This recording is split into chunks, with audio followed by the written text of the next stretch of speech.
US के साथ में हम जब से ट्रेड करते चले आए हैं, हम सरप्लस में रहे हैं। हम चाइना के साथ में ट्रेड करते हैं तो हम डेफिसिट में रहते जी हैं। दुरुस्त ये तो बात। हमें पहले से ही पता है।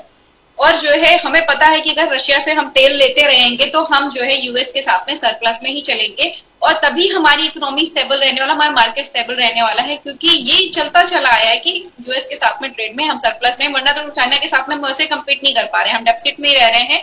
और जब यूएस के साथ में हमारी कटवट चली तो आपको पता है कि एक साल में हम 1 करोड़ डॉलर डेफिसिट में चले गए थे, बस महज एक साल में चाइना के साथ में जो हमने ट्रेड किया। तो ये बहुत जरूरी है। मैंने हाथ इसलिए उठाया हुआ था ना राजीव जी, मुझे ये जो इमोशनल एंगल दिया जाता है ना, जैसे कि माँ भारती को कोई झुका नहीं सकता है, माँ भारती को कोई, अरे भाई हम लोग जो है भारत देश के नागरिक हैं। भारत देश जो भी जिस कंट्री में रहता है उसका पूरा सम्मान करता है, पूरा सम्मान करता है।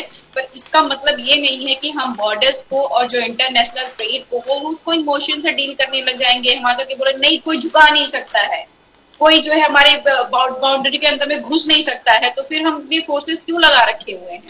किसी की अगर इतनी औकात ही नहीं हो रखी हुई है तो फिर हमें जो है युद्ध क्यों लड़ना पड़ जाता है अगर औकात नहीं होती? तो यहाँ पे जरूरी ये है कि आप इमोशन को साइड करिए, जो प्रैक्टिकल बात हो रही है वो धरातल पर उस पर बात करिएगा।